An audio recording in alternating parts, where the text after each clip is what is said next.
chaos, change, and see all of this chaos as really opportunities. Because when you look at it that way, and I'm not saying, doesn't feel that way for anybody all the time, obviously, but when you look at it that way, it's really quite exciting. There's so many things going on right now. There are so many open doors. If your mindset is just attuned to kind of seeing them, and then if you kind of have the courage to engage and move forward with it. Welcome back, everyone, to the Geeks, Geezers, and Googlization Show, the home of Googlization Nation, where we talk with HR and business thought leaders about the crazy, never normal shift going on all around us.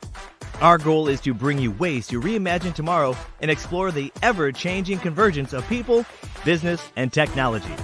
Here is your host, Ira Wolfe. Well, welcome back, everyone, to Geeks Geezers and Googlization Show. Thank you for being part of Googlization Nation. I'm Ira Wolfe. If you think this is just another podcast, think again. This is the voice of the most important conversations on the future of work confronting business leaders and people today. Our goal is to bring you ways to reimagine tomorrow and explore the ever-changing convergence of business, technology, and people. In other words, my goal is to help you make sense of this messy, weird, unfamiliar, fascinating world that we seem to be careening toward. On today's show, you're in for a real treat. My guest is Carly Abramowitz. We met just a few years ago. She's the author of a brand new book, Dancing with Chaos: 3 Steps to Break Free from Complexity, Move Toward Your Goals Faster, and Live Your Best Life. For anyone who's been listening to me for the past 25 years and 7 years as host of Geeks, Geezers, and Googlization, you know my passion for helping others deal with the consequences of linear thinking in a world of exponential growth, thriving in a VUCA world, volatile, uncertain, complex, and ambiguous. That was my topic of my TED Talk almost 8 years ago. Make change work for you. It was the theme of my book, Recruiting in the Age of Googlization, which came out in 2017 and a second edition in 2020. It was a subject of hundreds of keynotes and presentations I made over the past 10 years. Well, as Carly's book title says, we need to dance with chaos. To show you how much Carly and I are in sync, I pulled this slide out of my archives. It's from my TED Talk. For those watching the episode, it's an image of me you can see that it's an image of me dancing with change. And for those who are listening, I'll put it in the show notes, but now you have to get that image out of your head. Carly and I have so much to talk about. But before I bring her on, I wanted to talk about today's sponsor, Avanti. Avanti is at the forefront of making everywhere work work.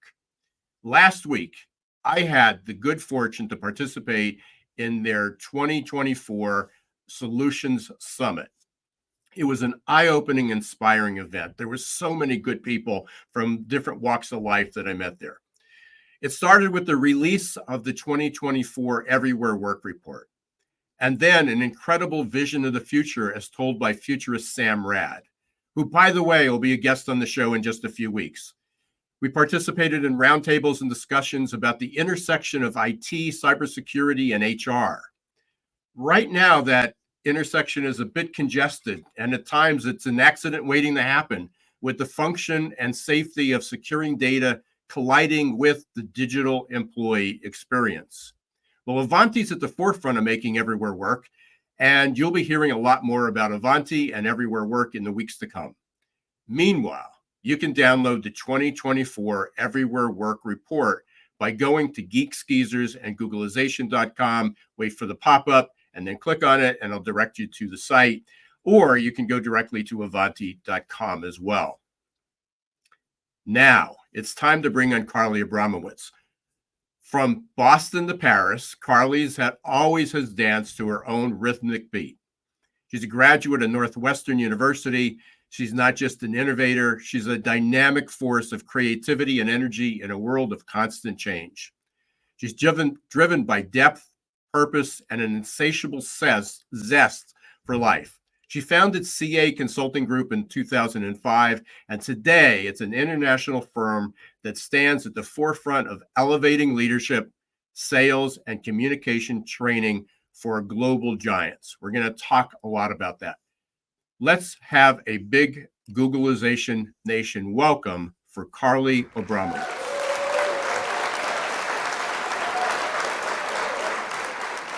Thank you, Ira. Great to be here with you. And I'm completely jealous I'm in Pennsylvania and you're in the Dominican Republic this week. I am. We appreciate you carving some time out from your vacation. Well deserved, I'm sure. And really, well, we've had great weather here, but not probably as nice as down in the Dominican. Yeah, it's super tropical here. No surprises there. Yeah. And I'm here for about a week with my family before heading back to Paris. So yeah, you're the world traveler. You commute back and forth between. I mean, you've been ahead of your time.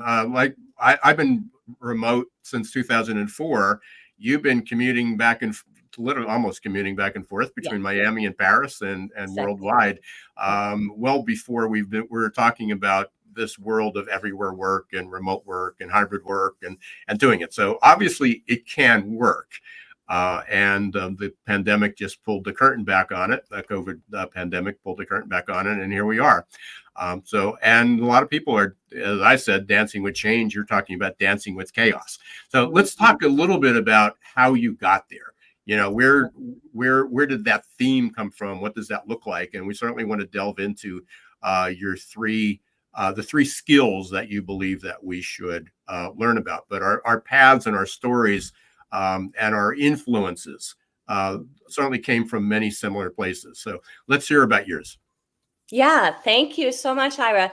So when I founded CA Consulting Group in 2005, we were really quite focused on leadership and specifically leadership and communication during crisis.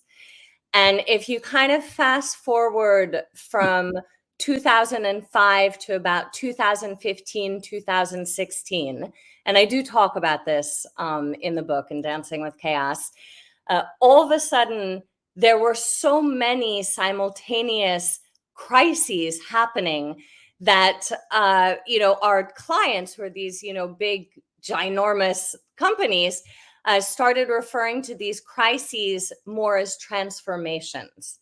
This was when I kind of took a step back and I said, well, all of these things that I had started to study, for example, at Singularity University and afterwards at Abundance 360, starting all that in 2011, I anticipated starting to feel this speed of change and everything really get faster and faster. And so I started to see this directly with my own clients in about 2015, 2016. And we started talking about, VUCA world. And this is a term I know you use it. We use it. A lot of different people use it. It's quite convenient to kind of sum up the, chaos that we have around us. It's almost a magical word. When you talk about it, people don't know what VUCA is. But when you talk about, it's volatility, uncertainty, complexity, and ambiguity. That's the world we live in. And it really encapsulates it for sure. Sorry, I didn't mean to interrupt. So.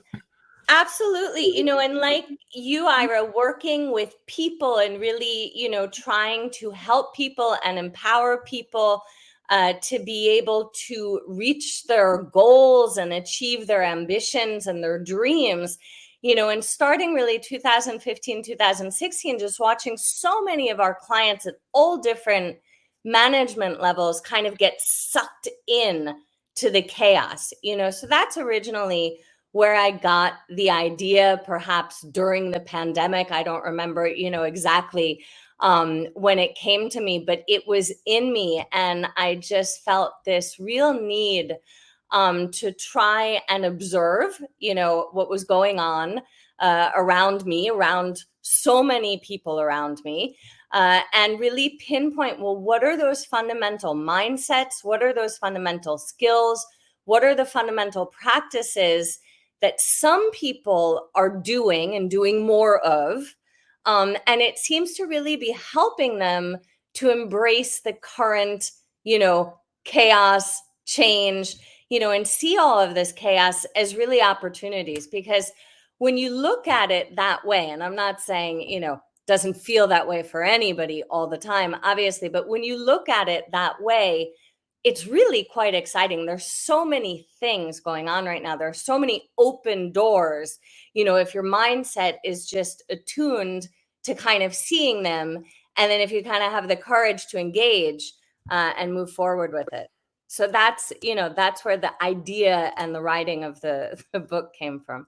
And listening to you, you started with talking about you were dealing with crisis management, and certainly that was a whole industry, and that was preparing people, especially in large organizations, when there was a crisis, and it could have been anywhere from a product that they offered, going back 40 years, the J&J and Tylenol type thing. But those were like isolated incidents. And most people sort of took a step back and go, we don't do anything that would require that. But everybody had those incidents, and then it became a PR management and public relations. How do you manage that story?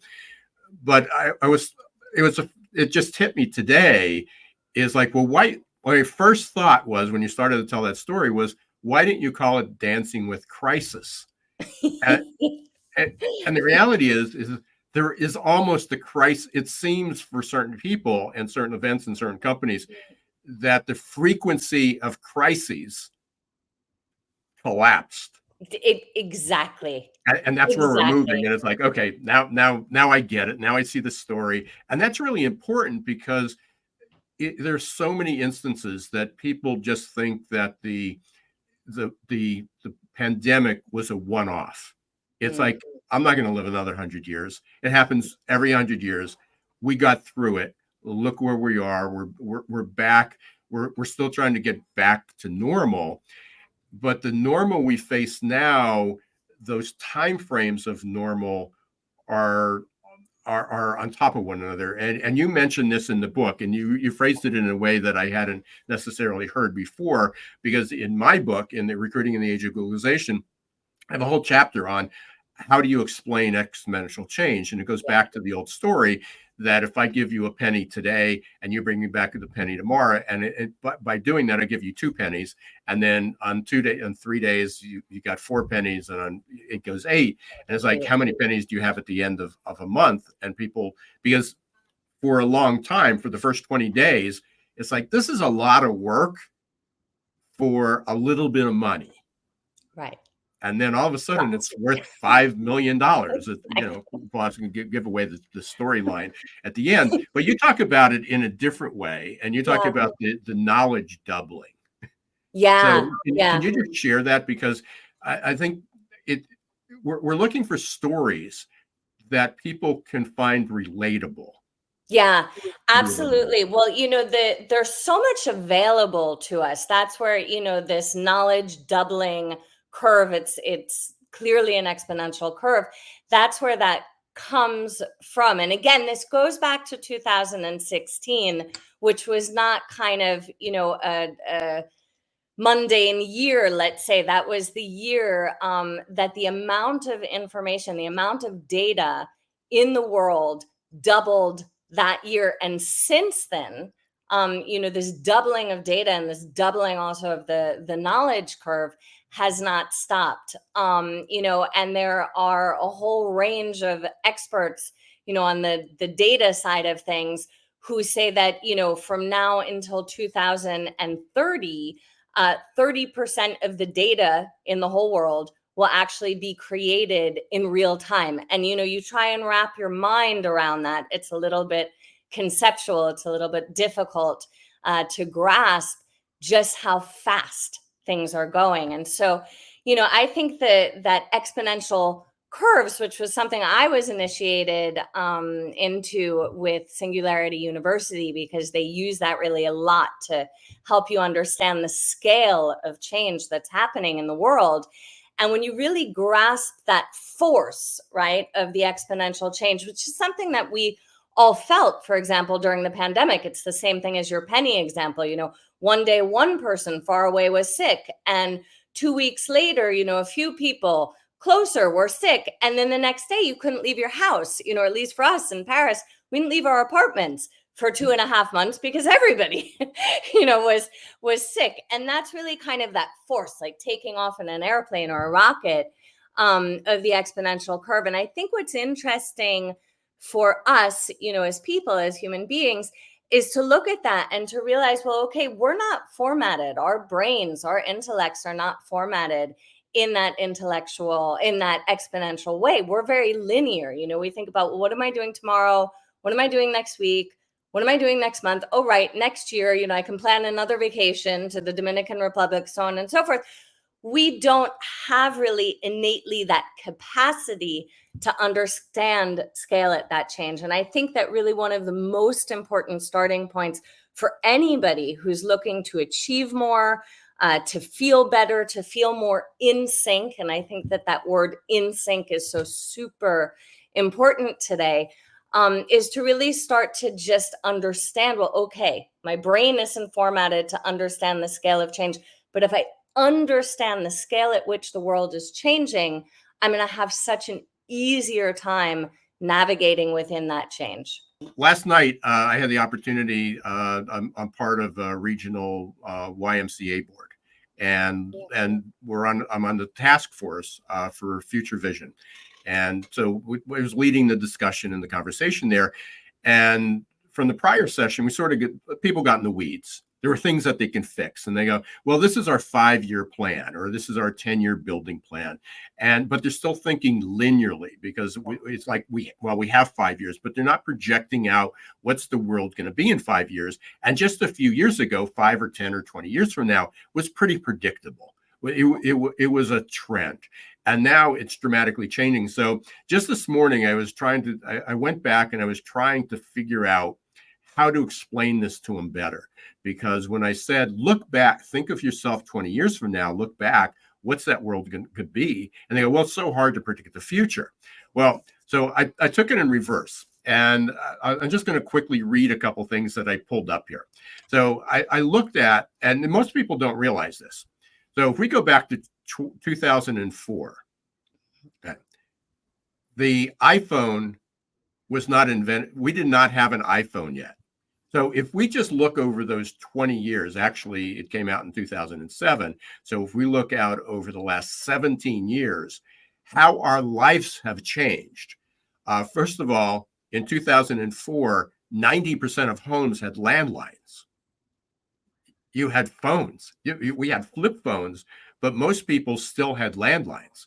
The highest, get this, and again, the little techie stuff here, but the highest broadband speed, and I've often said this, had the pandemic occurred in 2012 or 2002, it would have been so different, because we would have not been able to work remotely. Because the broadband speed just 20 years ago, the maximum was 3 megabytes per second. It's now 1 gigabyte per second, which most people have. We had the most popular device was an MP3 player, like the iPod. It doesn't exist anymore. Yeah, exactly. They stopped production of the iPod, which everybody had. PDAs, we all had these PDAs, so we had multiple devices. DVDs were popular, so was Blockbuster. So we've moved to streaming, smartwatches, VR. We're talking about VR.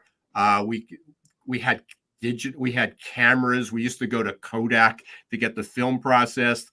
Now people don't even know what Kodak is.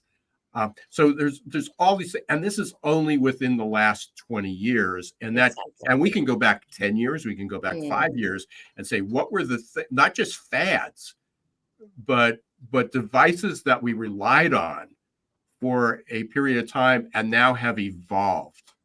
Yeah. It's, and the iPhone example is always, I think, such a relevant one, because we feel like we've had this tech, forever and ever and ever. We really haven't, and you can also look at it, and you were kind of speaking to this, the computer power, the computational power that you have today in, here's mine, and your tiny little iPhone is 32,000 times more powerful than the computer that flew the Apollo to the moon Right. in It actually can, 1969. yeah, And, it actually can control the, yeah, absolutely. Yeah, and the so scary, and I use these examples, and again, I'm sure we can go on all day. all day. But the examples I use is I talk, and again, this seems so far out, and people don't even envision this. And I know for the last 5 to 10 years they've been talking. We're on the verge. We're 1 or 2 years away from quantum computing. But there was a calculation based on even the supercomputers that exist today. So the supercomputers are 100 million times faster than the fastest laptop that's available.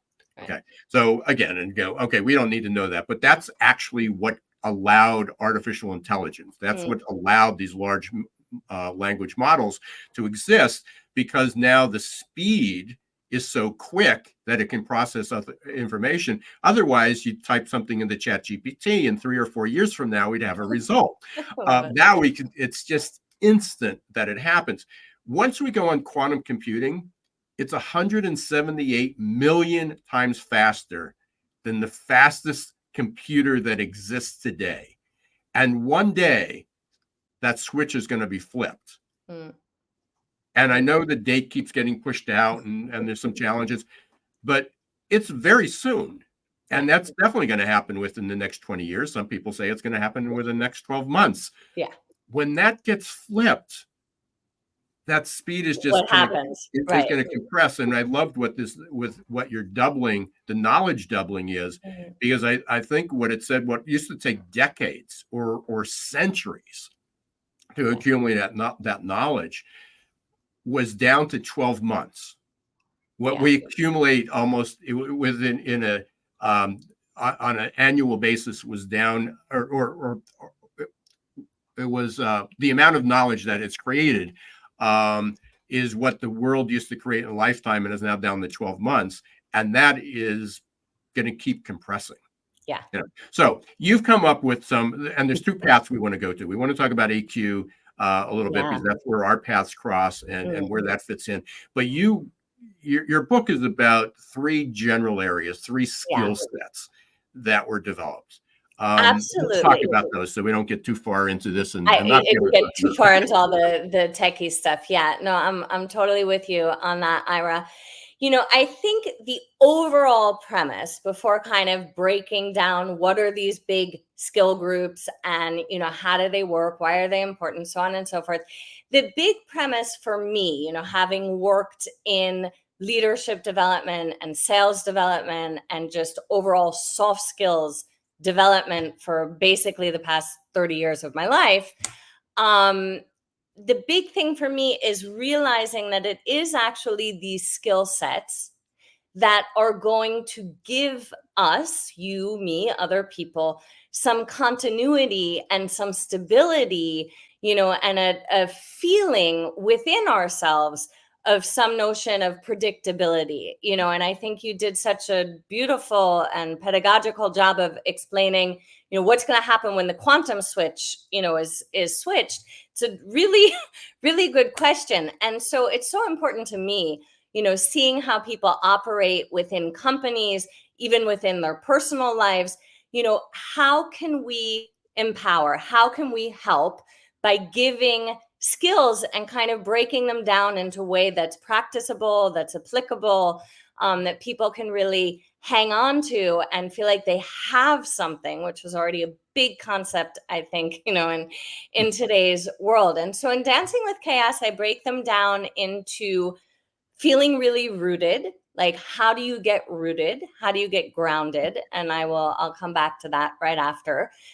Second skill set is all about, now that you are rooted within yourself internally, because externally it's all movement and it's moving in all kinds of weirdo, ways. Once you're grounded and rooted, how do you really accelerate? Because it is important. I'm not saying to do things like a crazy frenetic person, but it is important today to know how to do things when you want to know how to do them quickly, and to be able to accelerate in this rhythm that we're all kind of feeling. And a lot of us are feeling kind of almost as if we're getting this rhythm thrown onto us instead of really engaging in it and enjoying it. And then once you're engaged and you're accelerating, well, how do you then navigate? How do you navigate in these new rules and this, I think you use the term a lot, never normal, new normal, so on and so forth. How do you get your footing inside of yourself? How do you speed up a little bit when you want to? And then how do you make decisions that are going to help you reach your objectives, that are going to make you feel good, that are going to bring other people on board with you, because our connections also with ourselves, super important, but our connections with the other people around us. And I think this speaks to how we met, certainly Ira, are just so super important within all of this tech and all the fancy quantum stuff and all of that. It comes down to how are you relating to yourself and how are you relating to other people? Yeah, absolutely. So let's go back to starting with the roots. Let's start with the roots. So it's, I noticed, again, this is kind of, these are things that I really, really picked up on from designing our programs and from, kind of watching what was going on with CA Consulting Group. We have, about 100 coaches in the world. We run a lot of these programs. And I noticed that people were still kind of looking for their footing and looking for that sense of security externally. The promotion of the job, the title, the diploma, the size of your team, the objective, the project, the deadline, so on and so forth. And since all of those things are so shaken up and they change so often, I thought it was really interesting to start to imagine how can you feel rooted, not by like your external accomplishments or external status and different factors, but how can you really find that groundedness inside of yourself? And so this comes down to things that, again, we know well also from AQ, things like hope, other aspects like having close relationships, when you feel really connected, through your purpose, through your vision, when you can connect with other people, that just is a wonderful way to feel a sense of security and drive.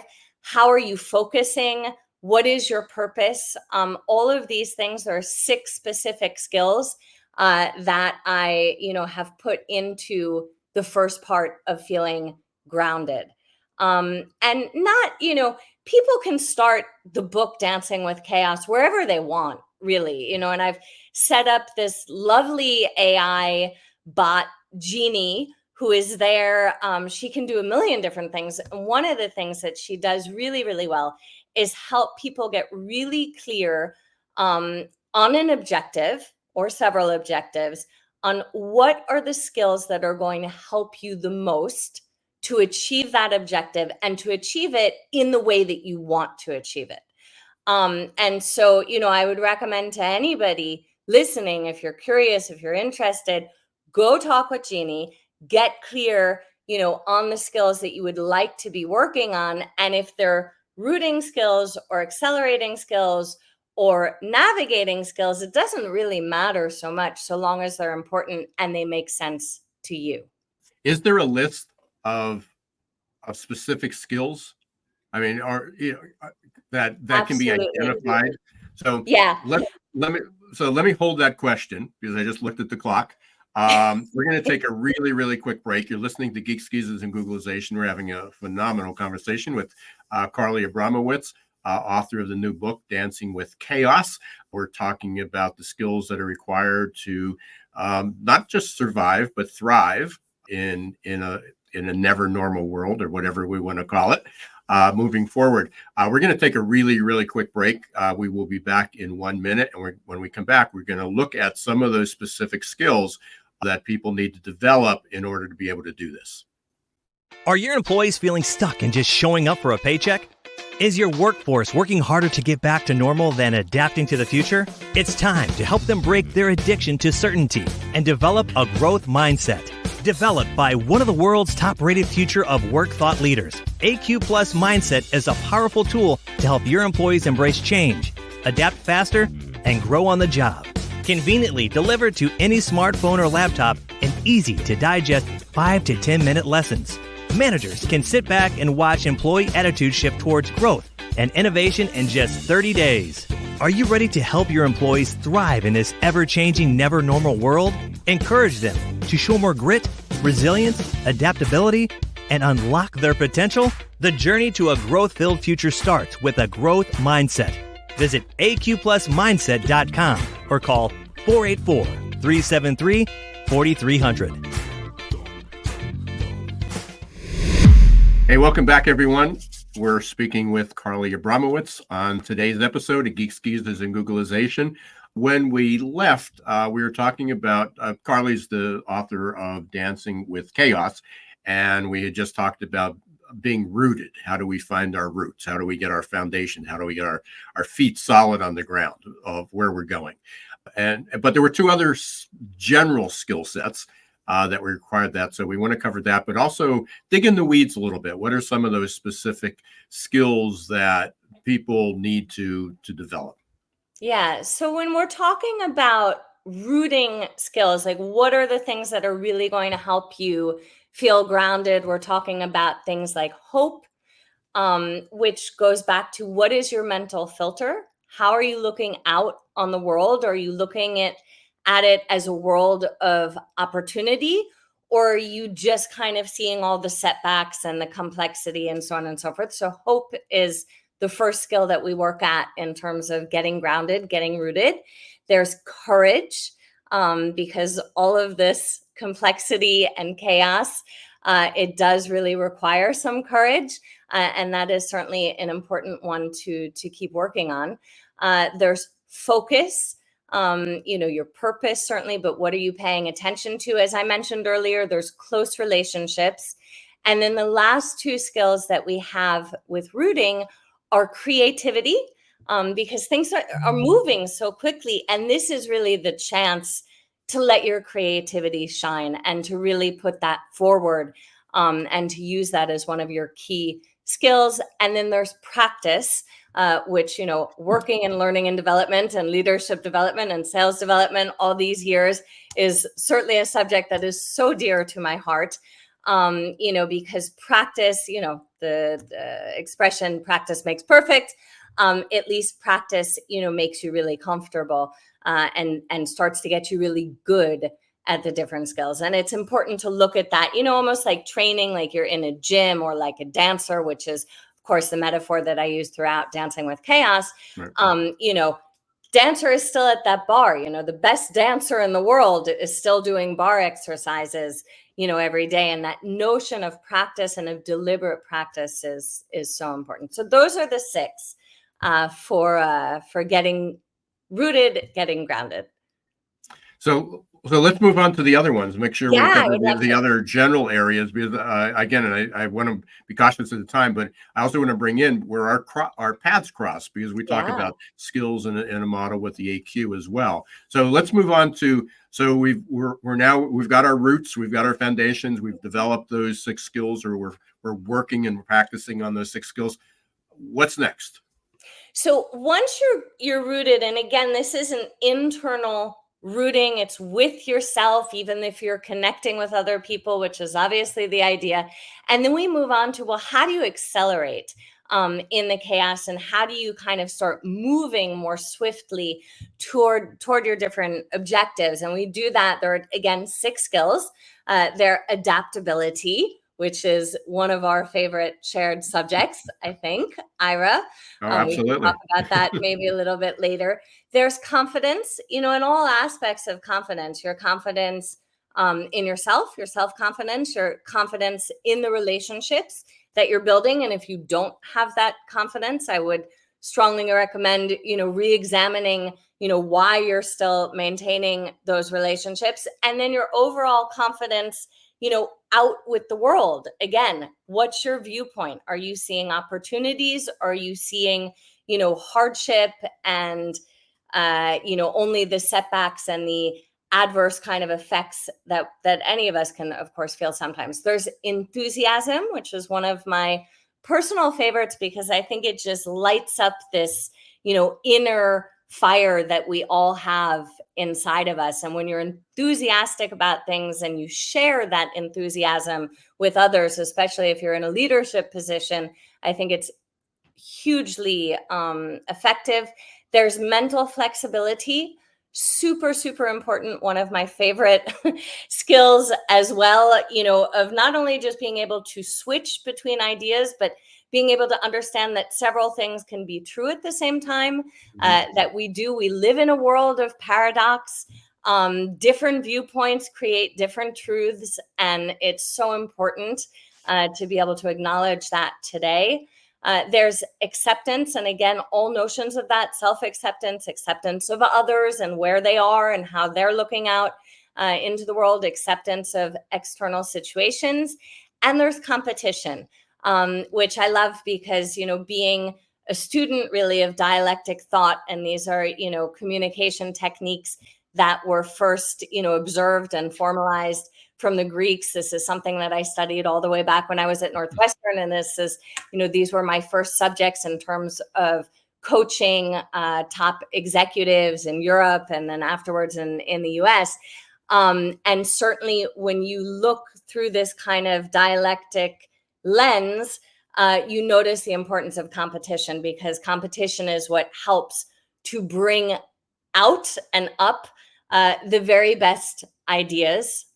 Very strong link also back to the skill of creativity. So that's Yeah, and I love how you did that, and just a couple things, and again, just showing our kind of how we're synced, and this is probably the first one-on-one conversation. We've been in groups before with that, but during the pandemic, when really dug into all this, I talked about courage. It was about hope. How do we get hope out of this? How do we get people to be a little bit more optimistic and see, a future that was worth living? Yeah. And we talked about what were the steps, and I talked about courage. The first thing you need to do is have the courage to take the first step. And if you practice that, if you do it over and over again, now you build the confidence. And the more confident you come, the more hopeful you become. Which fit into the growth mindset. So, although the order in which you're doing it, there's a theme and there's a commonality of this, and it certainly makes sense. Before we lose track of time, let's go into, okay, now we've got our roots, and now we're more comfortable with it. We're accelerating, we're moving forward. And then how do we navigate? Okay, how do we navigate? Yeah. So navigation, same idea, 6 skills. There's the capacity to perseverance. There's prioritization and reprioritization. And this is one of my favorites, because I think it's something that's so easy to kind of fix and to improve once you realize how important it is. And so this can be something as simple as, you have a jam-packed day, and at 11 it changes, and then at 1 it changes, and at 5 it changes. Right.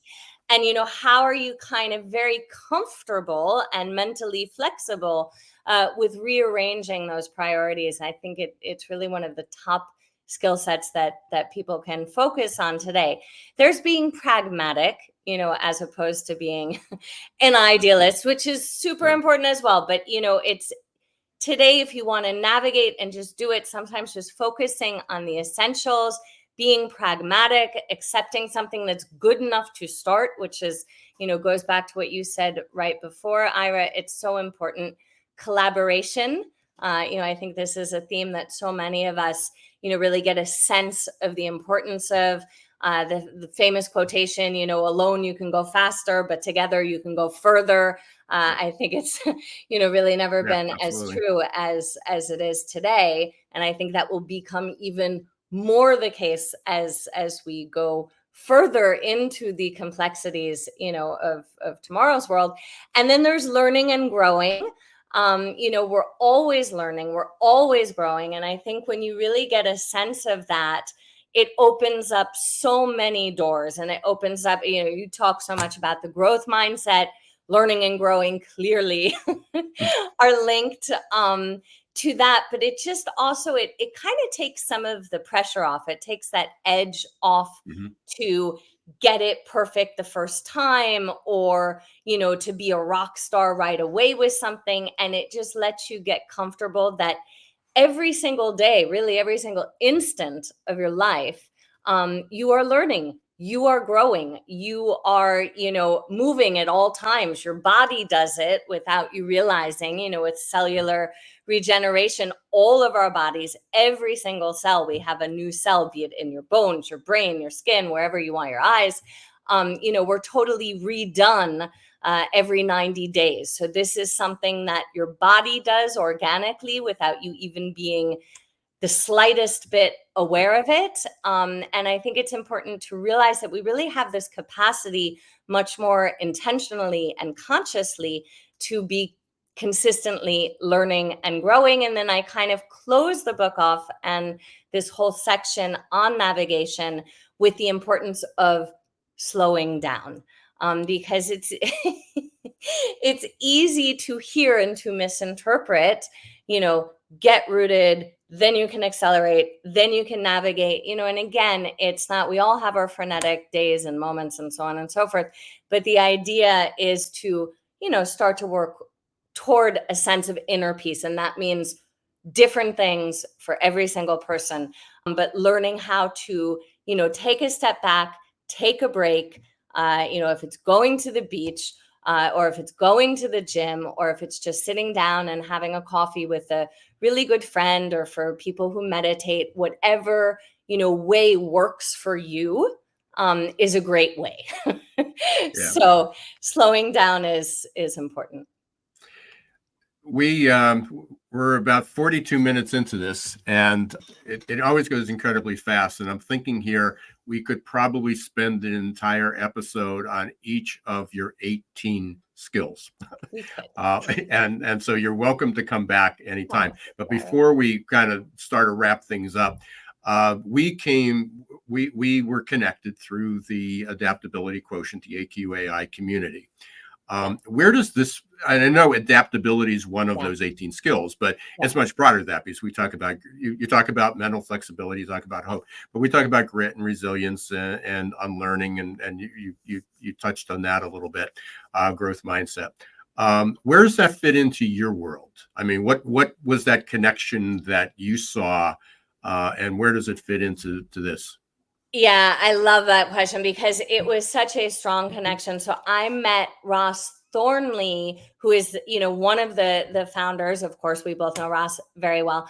I met Ross Thornley a few years ago during an Abundance 360 summit. And we just kind of, it was one of those moments where we just gravitated to each other. I don't know if he saw me first, if I saw him first, but we were both kind of like, listen, we need to talk. And, and it started like that because, at CA Consulting Group, we've worked with adaptability and notions of adaptability, and certainly a lot of those adaptability skill subsets for, forever, I'd like to say. And, here's Ross, with his partner, Mike, and they had founded this beautiful company, which is still beautiful growing company, all around the adaptability quotient. So it was one of those situations where you think, I'm so happy to have met this new partner. We're so aligned, in our thinking, with what we do at CA Consulting Group is design programs around an inspiring learning, practicing format. That's how we get, soft skills to really stick. And what Ross and Mike have created, is this amazing model and way to analyze, well, how is your adaptability quotient doing? So, those between our pedagogical method and Ross and Mike's, research and analysis and model, it just really fit. And our coaches love these tools and our clients love these tools. And we do a lot, of work with adaptability. And it certainly resonates so much for me. Now in Dancing with Chaos, I break it down a little bit differently because that's what, made sense for me in terms of getting this message across. But at the end of the day, so many of us are really trying to emphasize the importance of similar skills and of a similar mindset. Yeah, and I think what's important with that, and real quickly, when I was at the Everywhere Work, I had an opportunity for the first time in person. Although we've spoken many times. He's been on the show, but I spoke with the CEO of Avanti, and Jeff gave a keynote, and he talked about the future everywhere work and future work in the direction of Avanti, but they talked about the need for adaptability. Yeah. And then Sam Rad, her full name Samantha Radacchio, but Sam Rad, who's a futurist, her whole message was very similar to what we were talking about today, and she's talking about the need for adaptability. And then I forget what his exact title is, but he came up and talked about all the product and was going and talked about the need for adaptability. So when I got the chance to talk to Jeff, I said, you're talking about this, but how do you measure the success? How do you measure adaptability? How do you measure if people are actually moving quickly enough, and what's going to impact that? Because it's not just about are people adaptable, but is the culture Yes.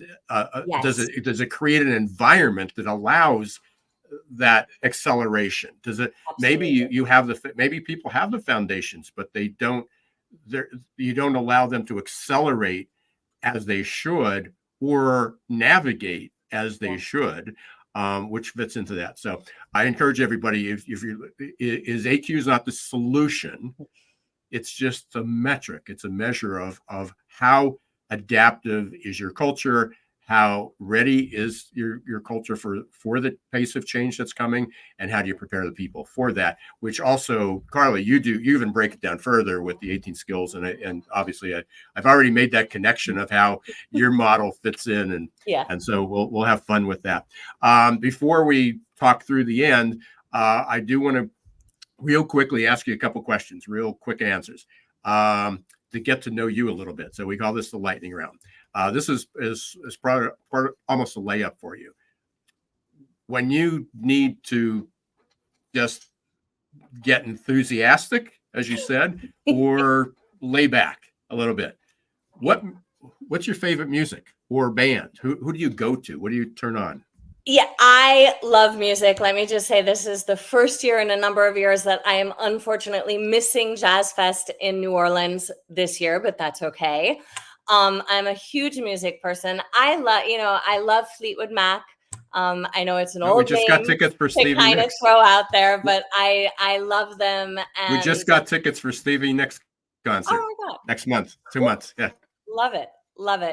And I love all of those kind of local New Orleans funk bands and the blues bands and just that whole galactic, all that mix. I love hip hop. There really isn't a form of music that I don't love. And music makes me feel energized. It makes me feel enthusiastic. It goes back to my dancing roots. So yeah. If there was one person that you could meet, past or present, who would it be? Oh, hard question, Ira. I would have to say somebody who's always had a special importance in my life, in part because we're born on the same day, there are two of them born on the same day. One is Martin Luther King Jr., and the other is Moliere. And so, having grown up in a family that really placed such deep importance way before it became fashionable to do so, on diversity and equity and equality. Certainly Martin Luther King, who we all, look up to, I think, in a way, that always really resonated with me just because we're born also on the same day. And the same thing with Moliere. I studied theater. I love farce. I love fast moving comedy. I've lived in France for the past 30 years. So those are the two. Carly, we can talk forever, but we literally are out of time. What's the best way? We've been scrolling the bar across the screen, but tell people who are listening to this, what's the best way to get in touch with you? How do they get your book? They can get the book on Amazon. If you kind of Google or Amazon Dancing with Chaos, you will wind up on the book's page. You can get in touch with me or anybody at CA Consulting Group through the link that I think was the URL that was going by, which is CA Consulting, all attached, and then the small little dash group.com. We would love to hear from you. Try Genie. There's a link to Genie on both the company site and also the book site, which is dancingwithchaosbook.com. She is just a lot of fun and really, really helpful. And connect with you on LinkedIn as well. And Yeah, LinkedIn, reach out. and We'll put all those links in the show notes. Carly, it's been an absolute pleasure. Appreciate you being here today. And again, hopefully you'll come back because we got so much more to talk about.